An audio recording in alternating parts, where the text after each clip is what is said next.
రేపు ఉదయం 11 గంటలకు సంబరాలకు సిద్ధంగా ఉండాలని పార్టీ శ్రేణులకు పిలుపునిచ్చినట్లు వైసీపీ ప్రధాన కార్యదర్శి సజ్జల తెలిపారు. కౌంటింగ్ కు అన్ని రకాలుగా సిద్ధంగా ఉన్నామని ఆయన అన్నారు. ఈసారి ఈసీ ప్రతిదీ నిబంధనలకు విరుద్ధంగా చేస్తుందని ఆరోపించారు సజ్జల. ఈసీపై చంద్రబాబు కంట్రోల్ ఉందని తెలిసిపోయిందన్నారు.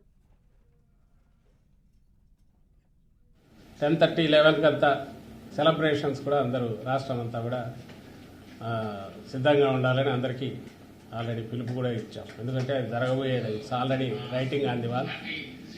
క్లియర్ ఇది కనిపిస్తున్న నేపథ్యంలో ఎవరు ఎన్ని అపోహలు క్రియేట్ చేసి ఏ రకంగా ఏది జరిగినా జరగబోయేదేమో రేపు అది వాస్తవం. కాబట్టి అందరూ దానికి కూడా సిద్ధంగా ఉండమని కూడా అందరికీ సందేశం పంపించాము.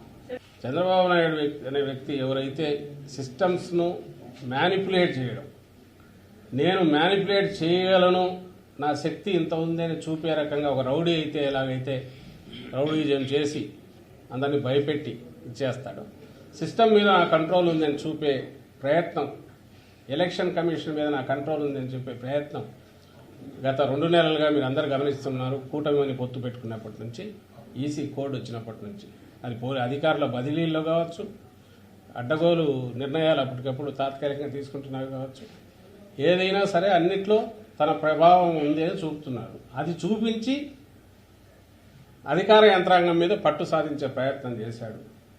అవన్నీ కూడా ఇక్కడికి వచ్చేసరికి పాచికలేవి పారవు.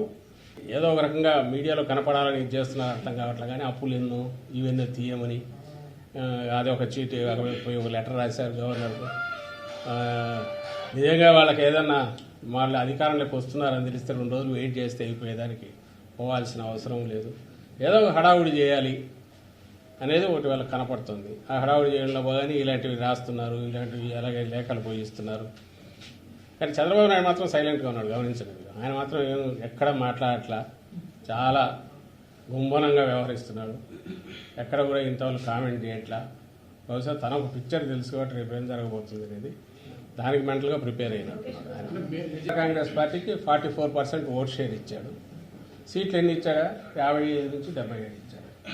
42% వచ్చినోడికి ఎన్ని ఇచ్చినాడు?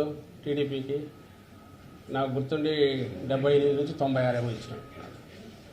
సో జనసేనకైతే ఈ సీట్లో వాళ్ళకి 61% వస్తే 7% టోటల్ వస్తాయి.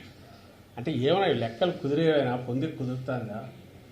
దానికి ఏమన్నా ఒకందుకు థ్యాంక్స్ చెప్పాల్సింది ఏంటంటే వాళ్ళ ఆ ఫిగర్స్ ఇచ్చిన చూసి జనం నవ్వుకునేట్టున్నాయి. కాబట్టి పెద్ద దానిల మీద అంత మాట్లాడాల్సిన అవసరం లేదు. దాన్ని చూసి వీళ్ళు నిన్నటి నుంచి సంబరాలు చేసుకుంటున్నారనేది మా దృష్టికి వచ్చింది. నేను నిన్న అన్నట్టు ఈరోజు చేసుకోవచ్చు, రేపు పొద్దుంతో 8:30, 9 కంతా